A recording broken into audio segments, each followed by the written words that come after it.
અમદાવાદમાં વહેલી સવારથી જે વરસાદ વરસ્યાની સાથે જ શહેરના તમામ વિસ્તારોમાં પાણી ભરાયાની સ્થિતિ છે તે જોવા મળી રહી છે। હાલ હું ઇસ્કોનથી આ આંબલી રોડ છે કે ત્યાં આગળ જે પાણી જે છે કે જે કઈ રીતના ભરાયા છે આ દ્રશ્યો સીધા જ જોઈ શકાય છે કે જે હાલ અમદાવાદ શહેરનું જે પોઝ વિસ્તાર ગણાય છે કે જે બોપલ આંબલી ત્યાં આગળ ઠેર ઠેર પાણી જે છે તે ભરાયા છે। હાલ આ દ્રશ્યો જોઈ શકાય છે કે એક સાઈડનો રોડ છે તે પાણી આખો ગરકાવ થઈ ગયો છે, બીજી બાજુ ટ્રાફિક જામના દ્રશ્યો છે તે જોવા મળી રહ્યા છે। હાલ જોઈ શકાય છે કે જે સ્કૂલેથી છૂટેલા બાળકો છે તે પણ આ પાણીમાં જે છે કે જે જઈ રહ્યા છે, પોતે ઘરે જવા માટે આ પાણીમાં જવા મજબૂર છે બન્યા છે અને આ જ રીતની સ્થિતિ અમદાવાદ શહેરમાં જોવા મળી રહી છે કે જે આ દ્રશ્યો કે જે આંબલી પાસે આવેલું અશોક વાટિકા BRTS કે જ્યાં આગળ એક સાઈડનો રોડ છે કે જે ઘૂંટણ સુધી પણ પાણી છે તે ભરાયા છે। હાલ આ સ્થિતિને લઈને વાહન ચાલકોમાં ભારે હાલાકી છે તે જોવા મળી રહી છે, કારણ કે એક સાઈડ 3 થી 4 કિલોમીટર ટ્રાફિક જામની સ્થિતિ છે અને બીજી બાજુ હાલ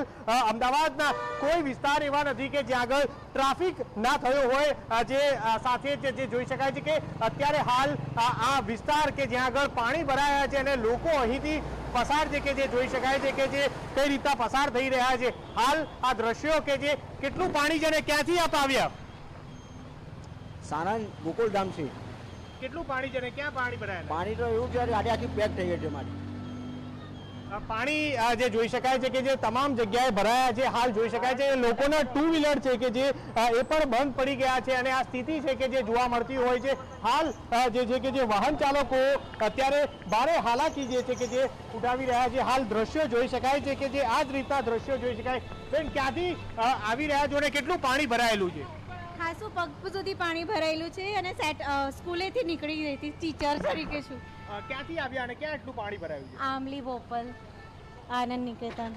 આંબલી બોપલ વાળો જે આ રોડ છે કે જ્યાં એક સાઈડ જે કે વાહન ચાલકો જે છે કે જે ખૂબ લાંબી જે ટ્રાફિક જામની સ્થિતિ છે તે જોવા મળી રહી છે, બીજી બાજુ એક સાઈડનો રોડ છે કે જે રોડ પણ બંધ છે અને જેના કારણે ત્યાંથી વાહન પસાર ન થઈ શકાય તેવી સ્થિતિ જે જોવા મળી રહી છે। દર વર્ષે અમદાવાદ શહેરમાં સામાન્ય વરસાદ આવે તો આ સ્થિતિ જોવા મળતી હોય છે, પરંતુ હાલ જે કહી શકાય કે જે અત્યારે વરસાદ સતત વરસી રહ્યો છે અને તેવામાં જ અમદાવાદ શહેરમાં તમામ વિસ્તારોમાં આ સ્થિતિ જોવા મળી રહી છે। હાલ આ અમદાવાદ શહેરની સ્થિતિ કે જ્યાં આગળ અત્યારે તમામ વિસ્તારોમાં પાણી ભરાયા છે અને પાણી ભરાયાની વચ્ચે જ લોકો ભારે હાલાકી છે તે સામનો કરી રહ્યા છે। સ્કૂલમાંથી છૂટા બાળકો છે કે જે વિદ્યાર્થીઓ છે કે તે પણ અહીં ત્રસ્ત છે તે રહ્યા છે। વાહન ચાલક છે તેમની સાથે વાત કરશું। કાકા, ક્યાંથી આવી રહ્યા છો અને કેટલું પાણી ભરાયું છે? बहुत ज़्यादा पानी है, बहुत ही मुश्किल है, बड़ी मुश्किल से 4 जगह की रोड टूटी हुई है, बड़ी मुश्किल से मैं निकल के आ रहा हूँ। कहाँ से आप आ रहे हो? मैं SP रिंग रोड से आ रहा हूँ, 3 रोडें चेंज करके अब ये जो बस वाली लेन है उसमें से घुस के आ रहा हूँ।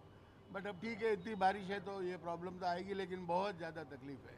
જોઈ શકાય છે કે ખૂબ તકલીફ છે કે જે જોવા મળી રહી છે અને આ સ્થિતિ છે કે જે અમદાવાદ શહેરમાં સામાન્ય વરસાદમાં પણ આ થાય છે, પરંતુ હાલ તો વધુ વરસાદ હોવાના કારણે આ સ્થિતિ છે કે જે જોવા મળી રહી છે। સામાન્ય વરસાદમાં પણ પ્રી મોન્સૂન પ્લાનની માત્ર વાતો થતી હોય છે, ત્યારે અત્યારે તો હાલ આ વરસાદ વધુ થતાની સાથે જ અત્યારે હાલ સ્થિતિ જોઈ શકાય છે, પરંતુ ચોક્કસથી એ કહેવાશે કે અત્યારે હાલ ટીવી9ની ટીમ અલગ અલગ વિસ્તારોમાં જે દ્રશ્યો છે કે જે પાણીથી આ ગડકાવ થઈ ગયા હોય અને અમદાવાદ શહેર પાણીમાં ડૂબ્યું હોય તેવા દ્રશ્યો છે તે જોવા મળી રહ્યા છે, પરંતુ હાલ અહીં કોઈ પણ જે નેતા હોય કે કોર્પોરેટર હોય કોઈ દેખાતું નથી। એટલે રોડ ઉપર ક્યાંય જોવા મળે તો માત્ર પોલીસ જોવા મળે છે, કારણ કે પોલીસ દ્વારા ક્યાંક બાળકો સ્કૂલેથી છૂટતા હોય તે લોકોને અથવા તો પરિસ્થિતિ પર આપ નજર રાખતા રહેજો। તો હવે સિંધુ ભવનના શું છે હાલ તે અંગે વધુ વિગતે વાત કરવા ટીવી9 સંવાદદાતા નરેન્દ્ર જોડાઈ ચૂક્યા છે। નરેન્દ્ર, સિંધુ ભવન પર આખરે કઈ પ્રકારની પરિસ્થિતિ આપ જોઈ રહ્યા છો? કેવી અગવડતાઓ વાહન ચાલકોને સ્થાનિકોને પડી રહી છે?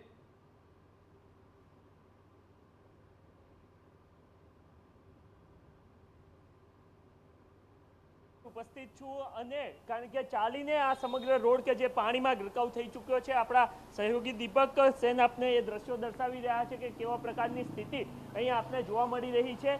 સિંધુ ભવન રોડ પર ઉપસ્થિત છું અને આ મહાનગરપાલિકાની જે AMTS બસ છે એમાં અત્યારે હાલ અમે જઈ રહ્યા છીએ અને આપને એ તમામ દ્રશ્યો જોવા મળી રહ્યા છે કે કયા પ્રકારની સ્થિતિ આ અમદાવાદના સિંધુ ભવન રોડની છે। મહત્વની વાત એ છે કે સિંધુ ભવન રોડ અમદાવાદના જે સૌથી મોંઘા પ્રોપર્ટીવાળા જે વિસ્તારો છે કે જેના સ્ક્વેર ફીટ દીઠ સૌથી વધારે ભાવ જોવા મળતા હોય છે એ આ સિંધુ ભવન રોડ અને એની આજુબાજુના વિસ્તારમાં આવેલો છે અને એ વિસ્તારની સ્થિતિ કેવા પ્રકારની છે, વરસાદમાં કેવા પ્રકારની સ્થિતિ અહીંયા સર્જાતી હોય છે, એ તમામ દ્રશ્યો આપને જોવા મળી રહ્યા છે. મહત્વની વાત એ છે કે જ્યારે પ્રી મોન્સૂન પ્લાન તૈયાર કરવામાં આવતો હોય છે ત્યારે મહાનગરપાલિકા દ્વારા અનેક પ્રકારના દાવાઓ કરવામાં આવતા હોય છે, પરંતુ ત્યારબાદની સ્થિતિ જે છે એ કેવા પ્રકારની છે એ તમામ આપને અહીંયા દ્રશ્યોમાં જોવા મળી રહ્યું છે. આ વખતે જ્યારે પ્રી મોન્સૂન પ્લાન તૈયાર થયો હતો ત્યારે મહાનગરપાલિકા દ્વારા એક પ્રકારનો દાવો કરવામાં આવ્યો હતો કે અમદાવાદ શહેરની લગભગ 110 જેટલી એવી જગ્યાઓ છે કે જ્યાં પાણી ભરાવાની શક્યતાઓ છે, કે જ્યાં સારું કામ કરી દીધું છે. અગાઉના વર્ષોમાં ત્યાં પાણી ભરાયા હતા અને આ વખતના પ્રી મોન્સૂન પ્લાનમાં એ તમામ બાબતો પર કામગીરી કરવામાં આવી હતી અને એના જ કારણે શક્યતાઓ દર્શાવવામાં આવી હતી. માત્ર 7 જગ્યાઓ એવી હતી કે જ્યાં મહાનગરપાલિકાએ એવું કહ્યું હતું કે આ જગ્યા પર પાણી ભરાશે, પરંતુ આ વખતે જ્યારે આ વરસાદ પડ્યો છે, વરસાદનો બીજો રાઉન્ડ અમદાવાદ શહેરમાં જોવા મળી રહ્યો છે, ત્યારે અમદાવાદના મોટા ભાગના આપ 4 રસ્તા જોઈ લો, મોટા ભાગના વિસ્તારો જોઈ લો, જ્યાં જુઓ ત્યાં તમામ જગ્યાઓ પર આ પ્રકારનો જળબંબાકાર આપને અમદાવાદ શહેરમાં જોવા મળી રહ્યો છે. રાહદારીઓ ખૂબ પરેશાન છે, શાળાએથી રિટર્ન ફરતા તમામ બાળકો પરેશાન જોવા મળ્યા હતા. એ તમામ દ્રશ્યો આપને વારંવાર TV9ની સ્ક્રીન પર અમે દર્શાવ્યા છે અને અત્યારે હાલ આ સિંધુ ભવનના આપને એક્સક્લુઝિવ લાઈવ દ્રશ્યો જોવા મળી રહ્યા છે કે કેવા પ્રકારની સ્થિતિ અમદાવાદના સૌથી ધનાઢ્ય કહી શકાય એ પ્રકારના વિસ્તારની છે અને એ તમામ દ્રશ્યો આપ TV9 પર નિહાળી રહ્યા છો. આ પ્રથમવાર નથી કે જ્યારે સિંધુ ભવન રોડ પર આ પ્રકારની સ્થિતિ સર્જાઈ હોય. આ અગાઉ પણ આ પ્રકારની સ્થિતિ અનેકવાર સિંધુ ભવન રોડ પર સર્જાઈ ચૂકી છે અને ત્યારે પણ વાહન ચાલકો પરેશાન થઈ ચૂક્યા છે. ટેકનોલોજી છે, સ્પેશિયલ ટેકનોલોજી. હા, ભૂંડ ભક્ત માટે આ બધું. ઓકે, તો કેટલું પાણી ભરાયું છે ને એક રાહદારી તરીકે કેટલું દુઃખ થાય જ્યારે આટલું પાણી ભરાય? આ બધા રહ્યા ને હરામી છે, ચોર, એન્જિનિયર. ઓકે, તો એ આક્રોશ લોકોનો આપને અહીંયા જોવા મળી રહ્યા છે, કારણ કે હોય પણ ખરું, કારણ કે આ અમદાવાદ શહેરનો સૌથી ધનાઢ્ય વિસ્તાર છે અને એ વિસ્તારની જ્યારે આ પ્રકારની સ્થિતિ રાહદારીઓ શહેરીજનો જોતા હોય છે ત્યારે કદાચ એ પ્રકારનો આક્રોશ એમનામાંથી નીકળે એ સ્વાભાવિક છે. અન્ય વાહન ચાલકો પણ જઈ રહ્યા છે, એમની સાથે પણ આપણે વાતચીત કરીએ, શું કહી રહ્યા છીએ. જી, સૌથી હાઈટેક રોડ, સૌથી આઇકોનિક રોડ પર સ્વાગત છે. સુવિધા નથી દેખાતી, પાણી એટલું ભરાયેલું છે. સવારે અમે ઓફિસે માંડ આવ્યા, ઓફિસે રજા આપવી પડી અમને, કારણ કે અમે પાછા કરી દીધું છે, ચિંતા છે. ઓકે, એટલે ઓફિસથી પાછા ફરી રહ્યા છો? યા.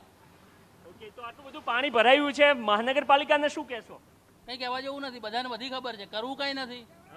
કંઈક કરવું હોય તો ઠીક છે ને, ખાલી બજેટ ફાળવે છે, વાપરે છે, તોડે છે, ફોડે છે અને પાછું બનાવે છે. ઓકે, તો એ આક્રોશ એમના શબ્દોમાં આપને જોવા મળી રહ્યો છે કે શહેરના નાગરિકો પોતાનો આક્રોશ કેવી રીતના વ્યક્ત કરી રહ્યા છે. આપ જોઈ રહ્યા છો કે આ સિંધુ ભવન રોડ અને સિંધુ ભવન રોડ પર આપની જ્યાં પણ નજર જશે એ તમામ જગ્યાઓ પર આ પ્રકારના દ્રશ્યો આપને જોવા મળશે અને એ તમામ દ્રશ્યો અમે આપને વારંવાર દર્શાવી રહ્યા છીએ. અગાઉ પણ મેં આપનું ધ્યાન દોર્યું કે કેવી રીતના પ્રી મોન્સૂન પ્લાનમાં મહાનગરપાલિકાએ એ સ્પષ્ટ કર્યું હતું કે 120 જેટલી અંદાજિત જગ્યાઓ છે કે જ્યાં પાણી ભરાવાની શક્યતાઓ દર્શાવવામાં આવી હતી અને બાકીની જગ્યાઓ પર પાણી નહીં ભરાય, અથવા તો 7 જગ્યા માત્ર એવી હતી કે જ્યાં પાણી ભરાશે જેવું મહાનગરપાલિકાએ કીધું હતું. પરંતુ જેવો જ આ વરસાદનો બીજો રાઉન્ડ શરૂ થયો છે અને ત્યારબાદ એ તમામ દ્રશ્યો આપને દર્શાવી રહ્યા છે કે ખરા અર્થમાં મનપા દ્વારા કેવી રીતના કામ કરવામાં આવ્યું છે.